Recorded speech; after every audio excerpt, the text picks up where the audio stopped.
if you're dialing in from Australia.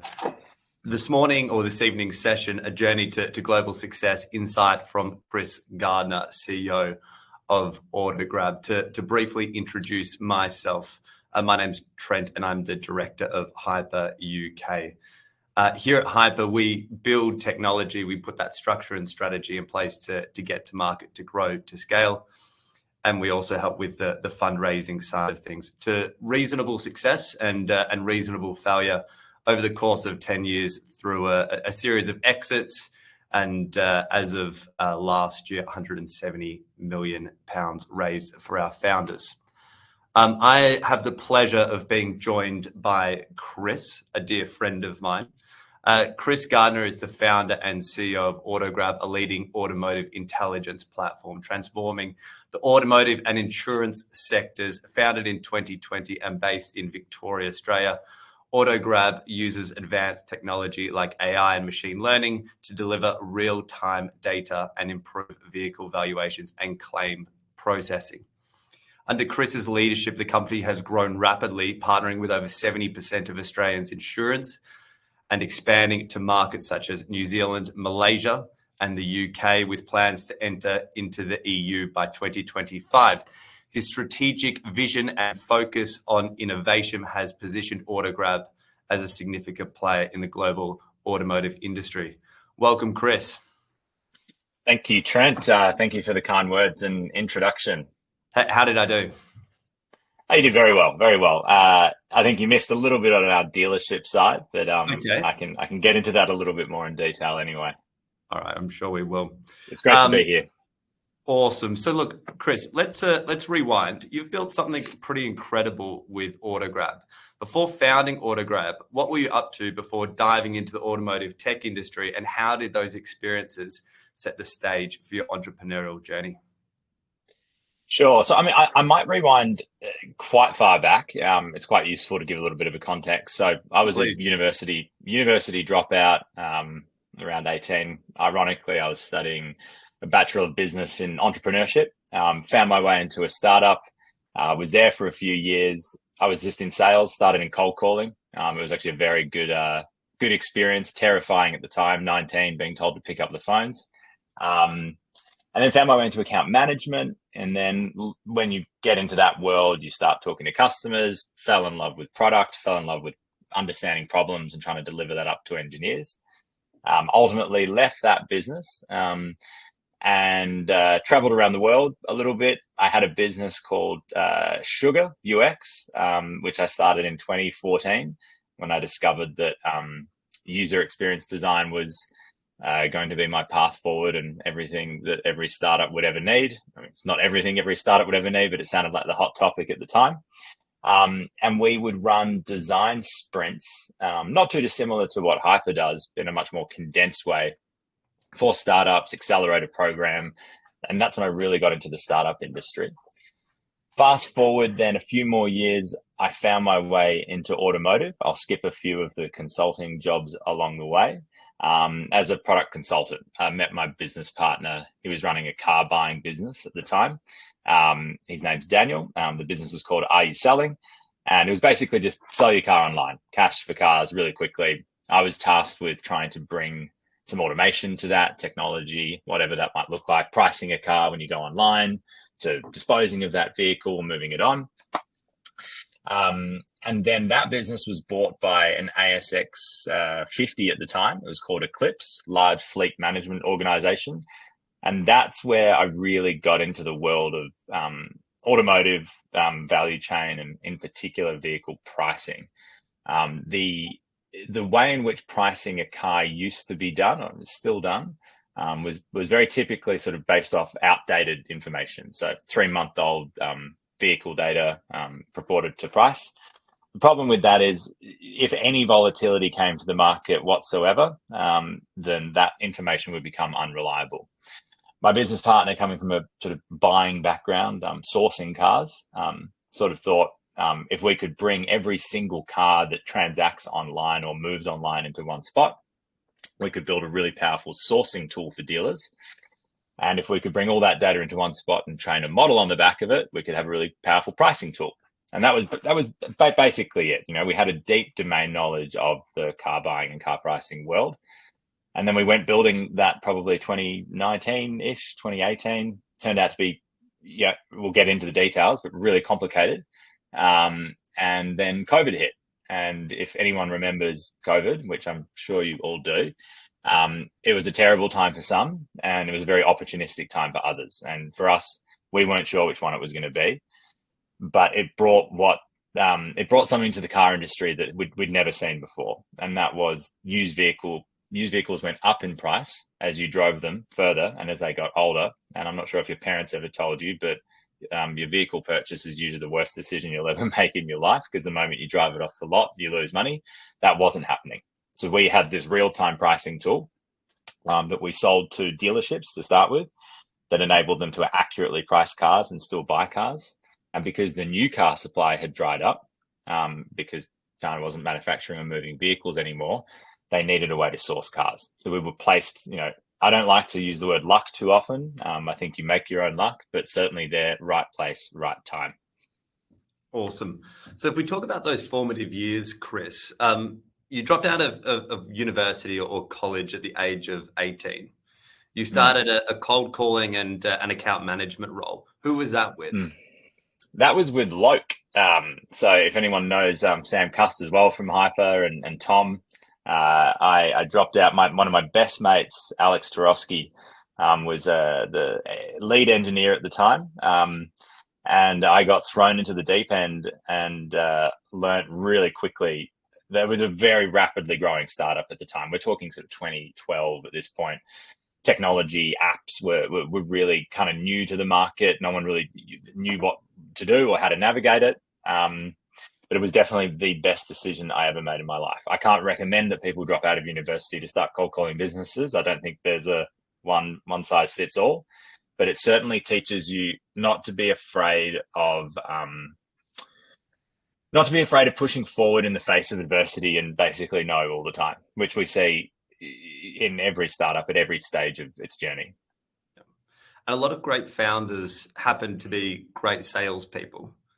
Those days cold calling and selling, how important were they for you to then launch AutoGrab, let's call it 6-7 years later?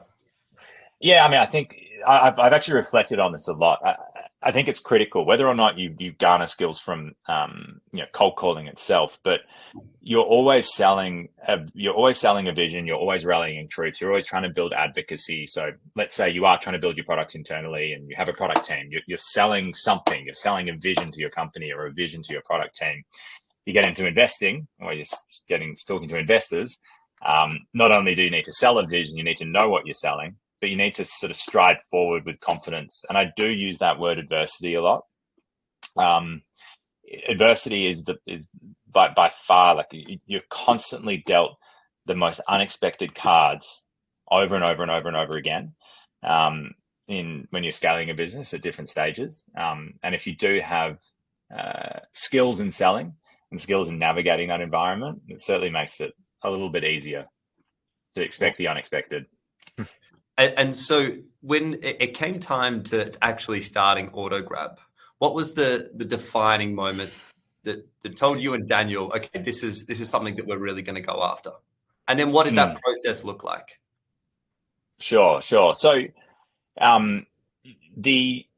probably the defining, it's hard to really pinpoint a defining moment, but it was an accumulation of, if you sort of think back to Daniel and I working together at his car buying business, even then access to information, real-time data was largely unavailable, but less necessary. And then being catapulted into enterprise is probably where you really started to spark just how large of a problem this could be. We had a very narrow view of the problem we were trying to solve at the start, which was just in car buying, online car buying.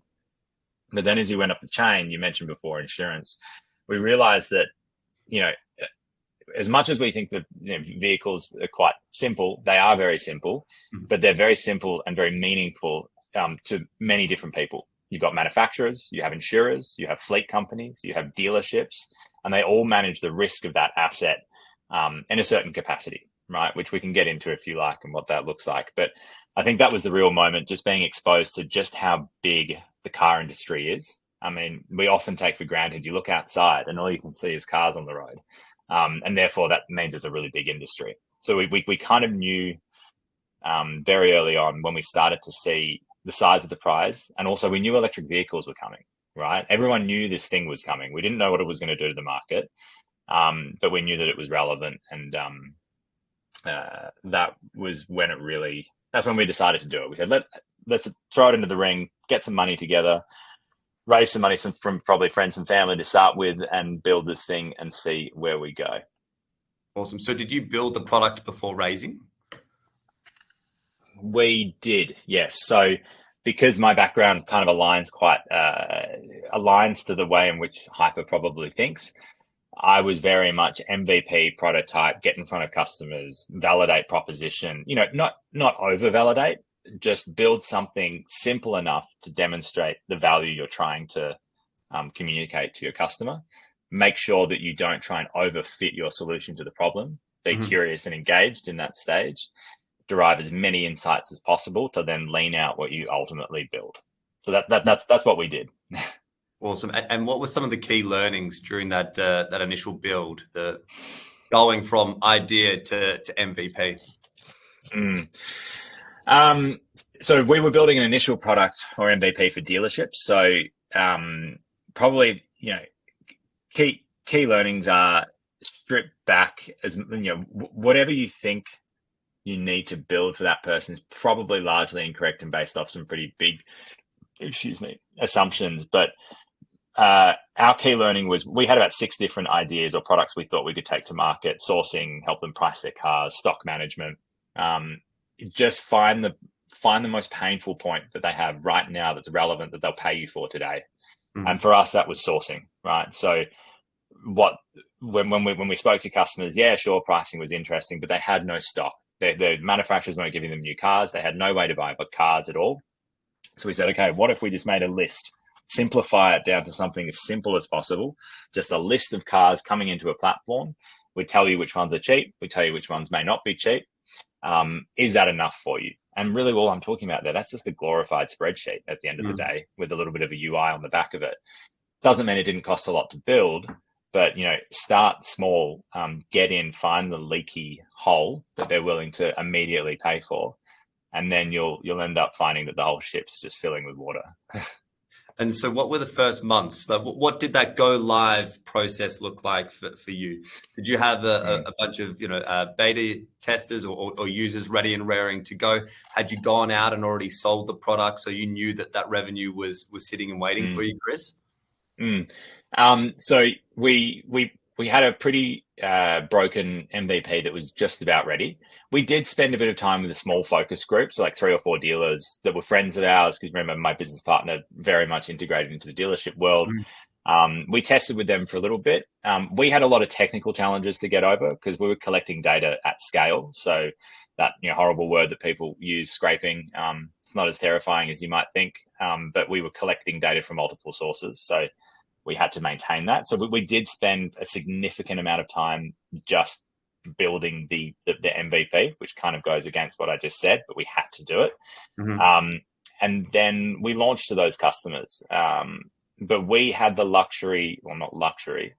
The problem was so exacerbated that we took a product that probably needed more work to market. And we had very forgiving customers because they needed our product so badly that they were willing to see through a lot of the bugs and issues that we have. And I think there's something to be learned from that, in that you don't need to build a perfect product and bring it to market as long as the problem is painful enough that you're solving for them, right? And it's small enough and all the rest. And then the first few months after that, as I said, COVID hit and we had a lot of inbound inquiries from large dealership groups as well. And the word spread pretty quickly. Yeah. And then that's where your sales skills kicked in. Some of them. Yeah. Daniel, my business partner, is a pretty fierce salesman too. I started taking on probably more initially of the product role. But we both, we think back to days where him and I used to just go in. I mean, that's another thing as well. Find a good comrade, find a good partner that you can bounce off really well in those early meetings with, because it's scary. You have a new product, you're putting your whole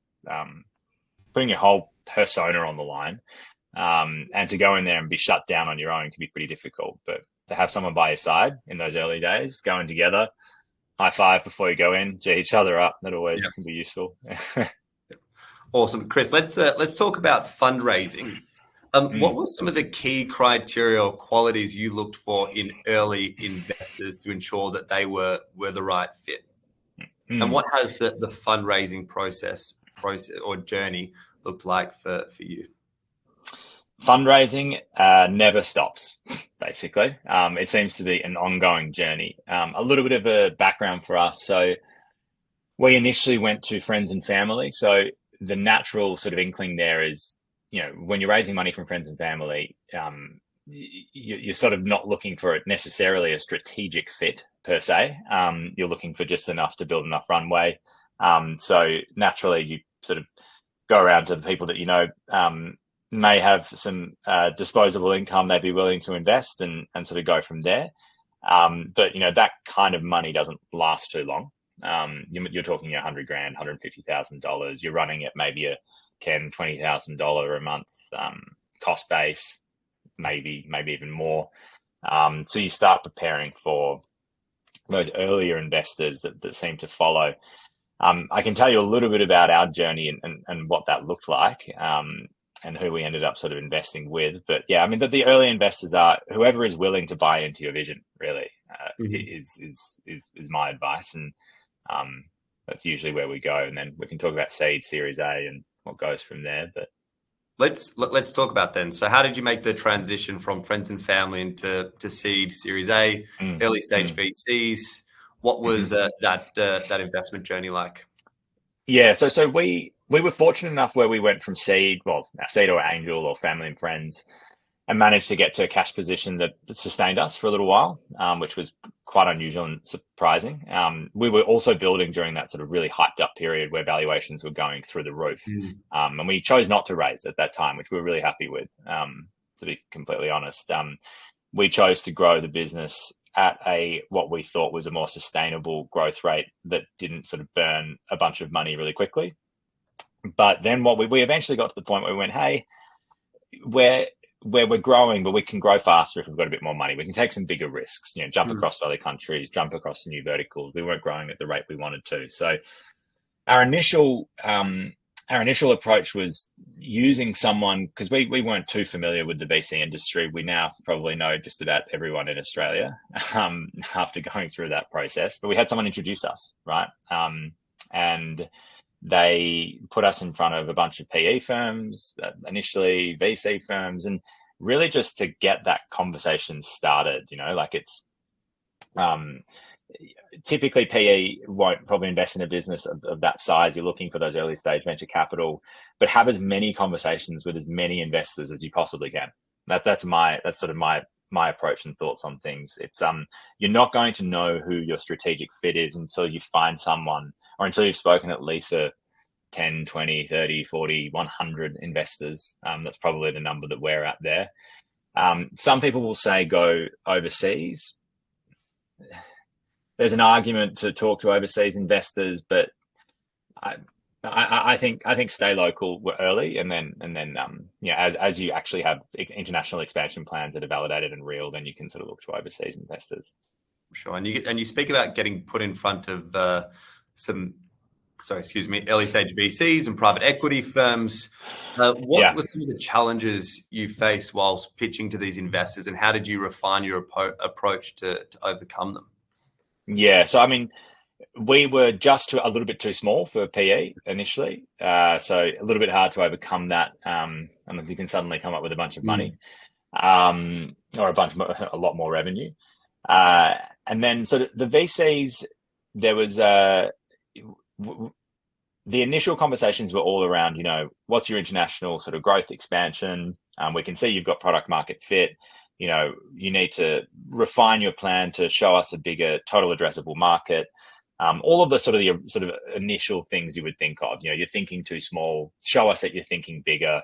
Your numbers look good, but, we want to invest in something that's going to 10, 20x the business. So over time, it actually helped define our strategic plan and vision for the business just through investing, because investors ask really good questions, right? They ask really relevant questions that the next investor or the next purchaser is likely going to ask you and have you think about. So it's not only is it a process of raising money, but it's refining, okay, how big can we go? How aggressive can we look at these forecasts? Our first raise, we probably went through a 6-month process of raising and refining that pitch and our strategy, and ultimately landed on 2 investors. One was private equity. It was someone we knew, and we really, really liked Jono from Nash Capital in Melbourne. And the other one was 1013 in Brisbane, who people may or may not be aware of. And then finally, we sort of did another raise with a business called EVP. Awesome. If you could go back in time, what would you have changed going through that early fundraising process? Let's say from friends and family all the way through to seed. It's a difficult one. You don't want to distract yourself with a continuation of investment all the time. But if I could go back in time, I probably would have just started those conversations a little earlier. I would have reached out directly to the VCs as well. There are lists of, you can go on LinkedIn and, find a list of VCs and get a meeting with them. I think that it can be very valuable having an introducer that sort of puts you in front of someone else, but just go out there and do the work and start those relationships with those VCs as early as possible. Get them across your idea, even if it's just an idea, even if you're not revenue generating, you may not be looking to raise money. Get in their CRM, if you will. Get noticed, build the relationships with the people internally, so that when you do grow, you're not kind of constantly repeating yourself to the same people over and over, because it can be very tiring. It can be very distracting. And when you try and do it all at once. And the other thing I would say is, if you are actually raising and you're very serious about that, and these conversations are that, run the process at the same time, right? And what I mean by that is, get your data room ready if you have one, if you're at that stage, or that may not be revenue, but it might be product. Get everything all in the one spot. Think about your term sheet if you have that, and then invite VCs to participate in this round that you're doing, because the last thing you want as well is different conversations with different VCs at different stages. Because you might have someone really late progressed, and then someone that comes in last minute, and then they want to get to here, and you want to start negotiating. So running it at the same time is something I would definitely do again, because we didn't do that first time. We had 20 different conversations with 20 different people, all at different stages, all with different levels of interest, and it just made things really complicated. Okay, so now AutoGrab has established itself within the Australian market. How did you decide it was the right time to expand into new markets, and what were the key indicators you looked for before making that move? Yeah. That's probably been the biggest learning I've had over the last few years. So I lead our international expansion. Our business in Australia, as you said, is operating very well. It's at that stage of not maturity, but scale, and we've got a really good operating model and a really good team. So investors are always interested in, when are your plans to go? Our first step was New Zealand. I'm not going to lie. It seemed like a good idea, and it was a good idea. Sorry, I didn't want to say it wasn't, but there wasn't a lot of strategic thinking around it. I was like, well, that seems close. That's across the ditch. They're similar. They speak the same language. They're in a similar time zone. And that we learned a lot from our lack of due diligence in new markets there. We did well there. We moved across and ended up selling that business to TradeMe. So we divested our New Zealand arm to the largest marketplace in New Zealand. But then what we did, we went up through. So probably the first thing you need to do is, how similar is that market? Because you've got 2 big things you need to look at. Well, probably 3: time zone, market readiness, so the maturity of that market that you're entering into, and how much product localization that you need to do. Those 3 things probably make up. And how wealthy is that economy? as well, right? When we're looking at Asia. So Asia is Malaysia was our sort of obvious choice to enter up into, so it ticks the time zone box. When it comes to market readiness, they're a little bit behind, but we didn't need to do too much to localize our product there.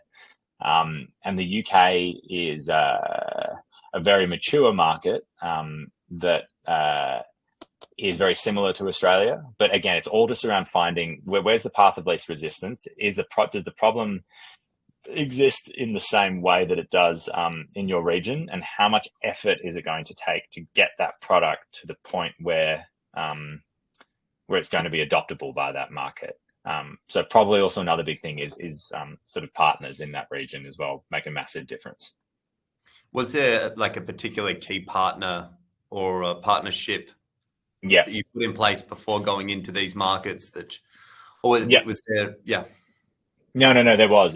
So without going into the details of sort of the nitty gritty of our business, before we enter a market, there's one thing that we need to know very well. We need to know every single car that's ever been on the road, which is quite a complicated task. So what that looks like is basically vehicle databases, or catalogs, they call them, in each region. So we partner with a business called JATO, which I think stands for Jet Assisted Takeoff, apparently, but no one really knows. And they're one of the largest automotive intelligence providers on sort of more the vehicle information, so cataloging. They have a lot of very good contacts, and we were kind of a match made in heaven because we're the ones with all the market insights data and sort of real-time information, and they had all of the historical catalog pieces. So they supported a significant reduction in effort to enter those regions. Awesome. From a technical standpoint. And then were there any foundational strategies that you put in place to ensure AutoGrab's business could scale? Mm-hmm. And scale efficiently as well, because you expanded into a number of markets at a really rapid rate. I probably almost go back a point. Before you go, make sure that the operating model that you have in Australia can live without you. So if you're a founder that's looking to go overseas and grow that element, before you do anything, make sure that you almost make yourself redundant in that region to a degree. You're always going to be involved. And then before you go, like strategically, before you go into each region, create what I would call like a go-to-market checklist. It's going to look very different for every single company. But there's going to be some very small or large things that will basically turn a region into a green or red flag. So for us, one of the big things, like I said before, is for dealerships, right? They need to source cars. We have a platform that helps them source cars from the private market. So if you go on car sales or Gumtree and you list your car there, a dealership may offer you a price for your car. 65% of the Australian market is private to private, which means 6 in 10 people sell to each other and they don't sell through a dealer. In other markets, that might be 10%. So that product won't be necessarily our sort of leading product that we take to market. So find, again, create a checklist that mirrors the success that you have in your region, and then make sure that you enter the market that looks similar enough or allows you to make a decision to take one of your products that as your sort of leader there. And then also don't get an office.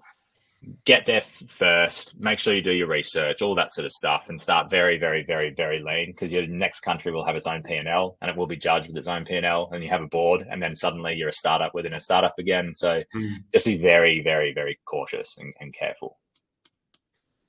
Let's talk team. What key qualities do you look for in team members when building a startup that is poised for rapid growth?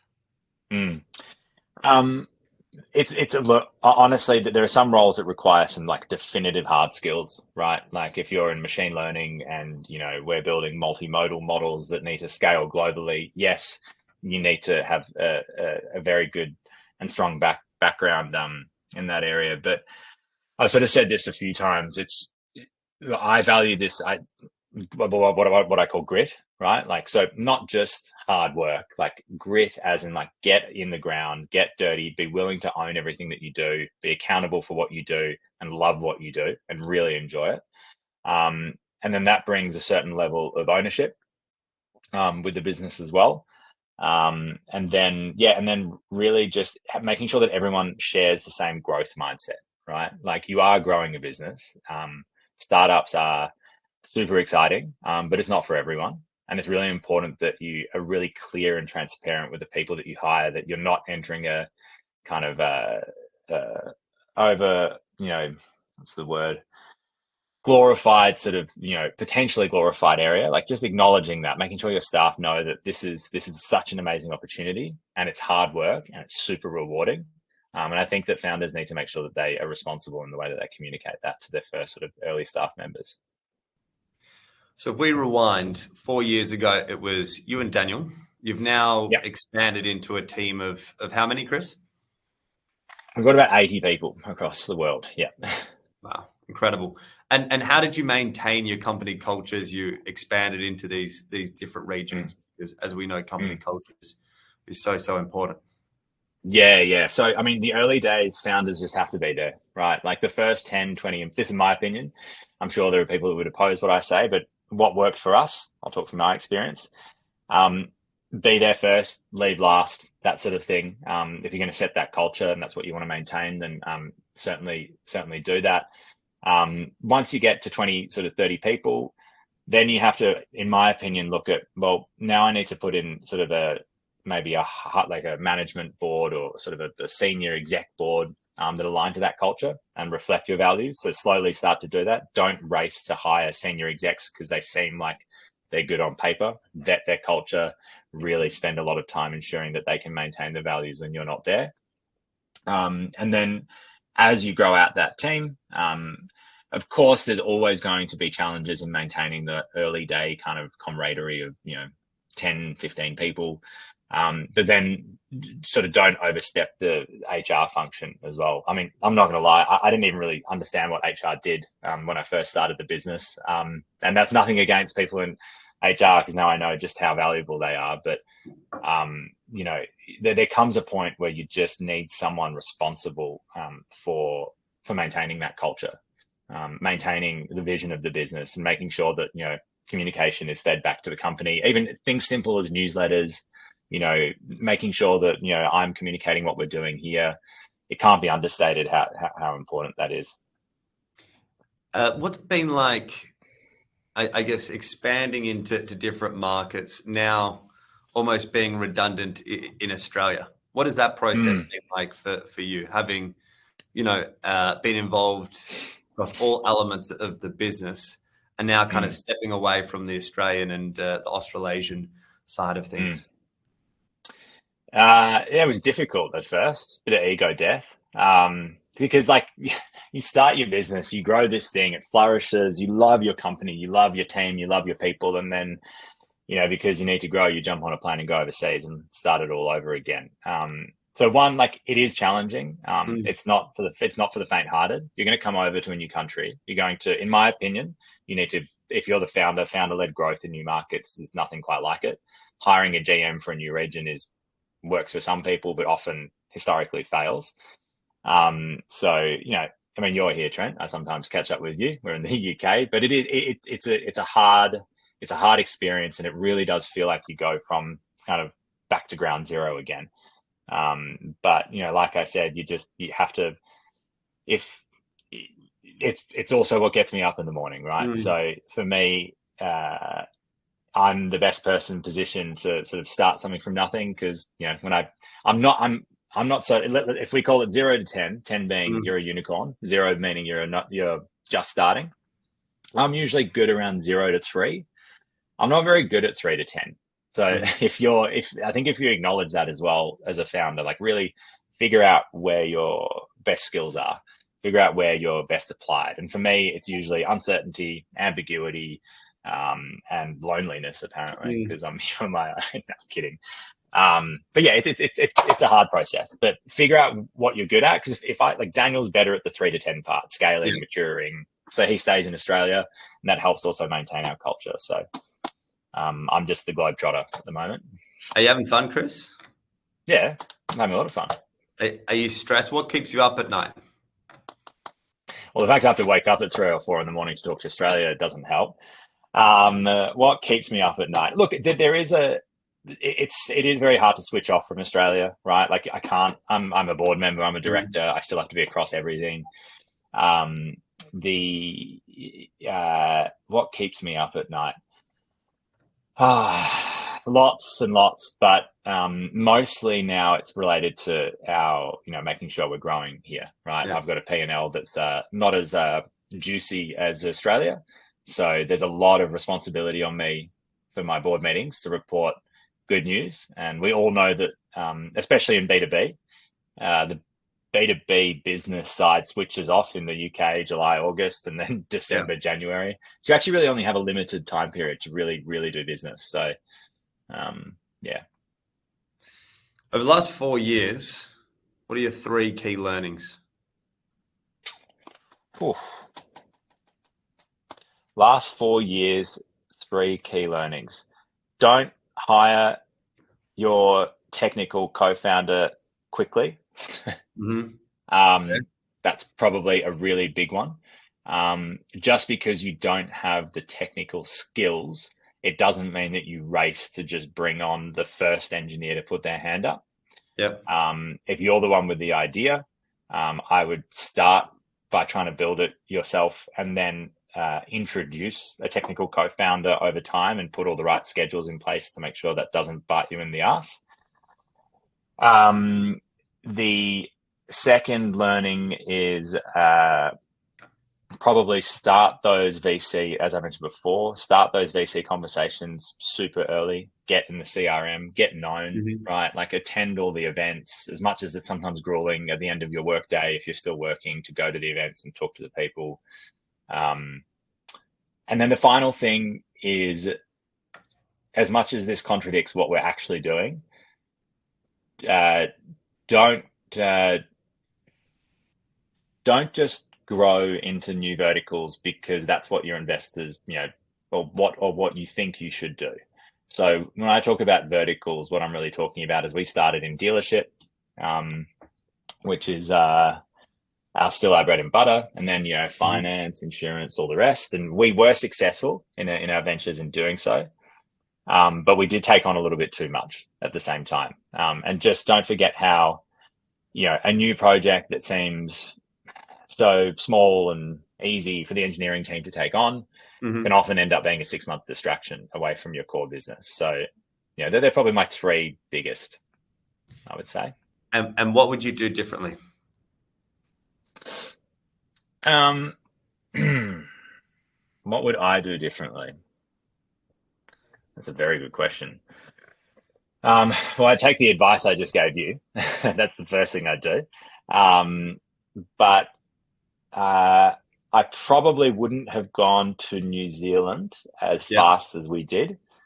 And I would have focused more on our insurance opportunity in Australia. There was a cost to the growth of insurance, which is still going very well, because the founder, as in me, I was sort of managing the growth of our insurance vertical and flying back and forth to New Zealand every couple of weeks, which was a major distraction.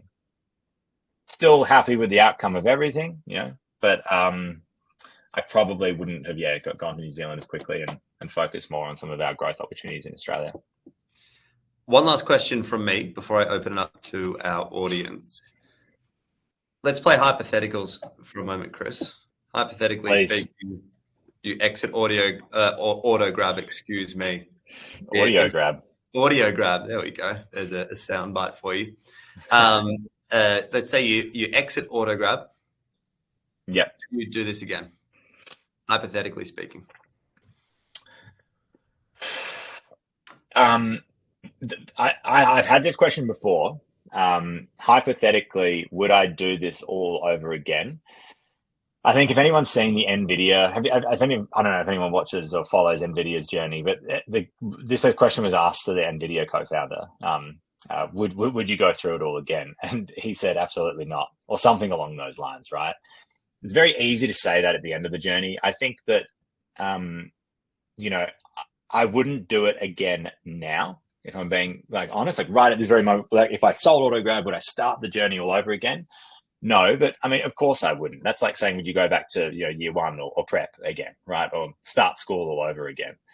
But I think it's, if you've got the qualities and it's to be entrepreneurial, you're not afraid of failure, I would definitely do it again. I would give the advice to my 20-year-old self to do exactly what he did and don't charter off that journey. But would I start a business of this scale again heading into my mid-30s when I've got family, I've got all those other things I want to make a priority? So I probably prefer to be an investor, I would say, or start a fund or do something like that and help the community. We've got a few messages or questions come through, I should say. First is from Marcus Jones. Have you guys found competition in your marketplace since you started up? So each market is has its own competitive landscape. That's probably a very good thing to look at as well. How competitive is it? In Australia, we had one competitor or a couple of competitors, but largely it was more of an opportunity than it was a hindrance because those competitors or the incumbents hadn't really moved in a long time. In the UK, the competitive landscape is far more dense, as you'd imagine. There's just way more of a tech culture here and all the rest. But in Malaysia or Asia, you'll often find there's nothing, right? So because of their sort of progress. But yeah, the competition is always going to be there, but I sort of don't focus too much on them. They focus more on me, I think. Yeah, awesome. Second question from Marcus. Which roles in the business did you feel were the most important to hire first?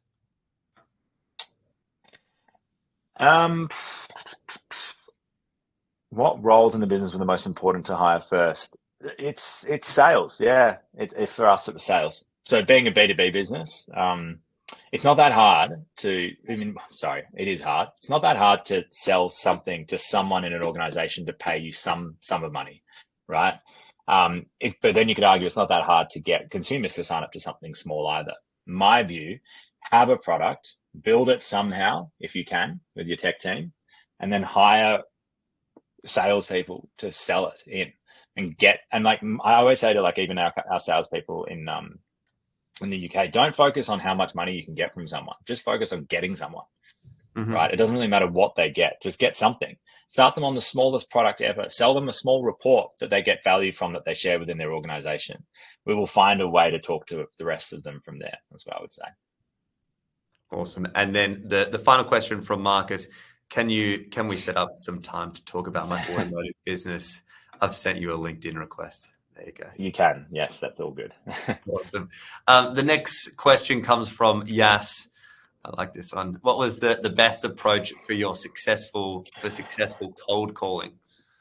Well, I mean, I haven't cold called in a while now, but depending on when you ask me that question. So in Australia or for this business, we probably didn't cold call as much as we did really just find an introduction. But when I was cold calling, it was very short, sharp, less than 2 minutes, and just aim to get a meeting, basically. Like, don't faffle on, don't waffle on, don't waste their time. Give them some reason to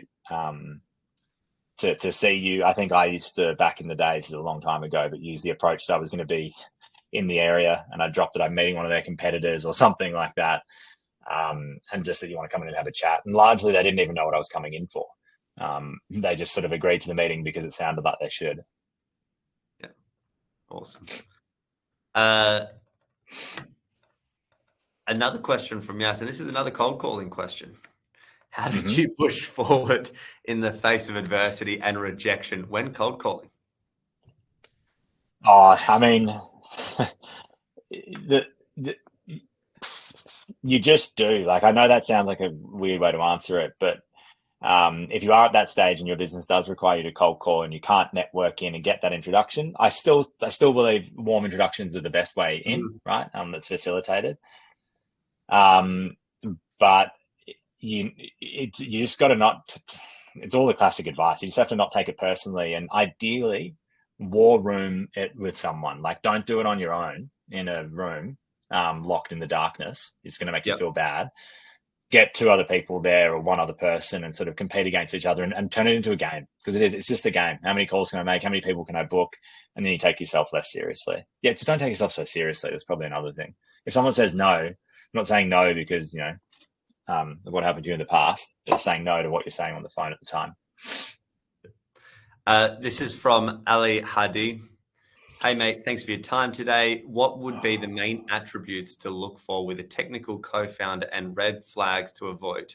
And have you had any experience mixing family, e.g. working in the company with the business? Good question. It is a good question. So attributes to look for with a technical co-founder. So the depends on, no, actually, no, I don't think it does depend on this. The biggest one is probably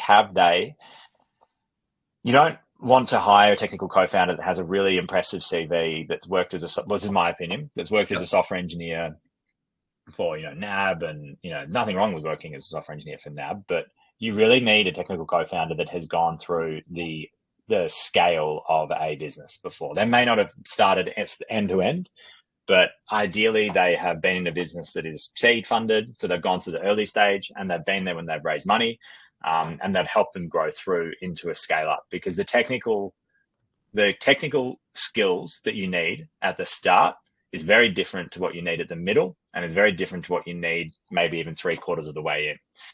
So it's really hard to find that person. But yeah, the main thing is, don't hire a software engineer, hire a technical leader, who you would feel comfortable bringing into a sales meeting, right? Who you would feel comfortable bringing into all different types of meetings. And you're not looking for someone to place in front of a computer screen and just sit there all day and throw orders at them. Red flags to avoid.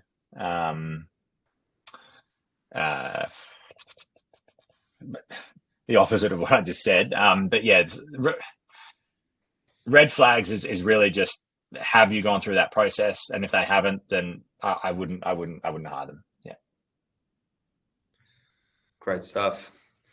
And the family bit. I haven't had experience working with family, but I probably wouldn't, if I'm being honest, because there's so many issues that arise all the time that, I probably wouldn't. I don't have any real advice there or experience, so I can't really talk to it, but I wouldn't advise it. A few questions have come through from Samuel Solomon. Thank you for the great talk. A few questions. What were common concerns from VCs when you approached them without a working product, and how did you address the above?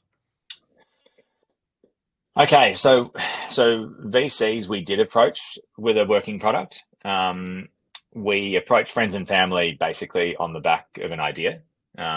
So we'll sort of put that to the side. So VCs, we had a working product. I think we were doing, I think we were up to about maybe 2 million ARR when we raised our first sort of official raise. So unfortunately, I can't really answer your question in terms of we didn't have a working product. I can tell you probably the questions that we had or the concerns.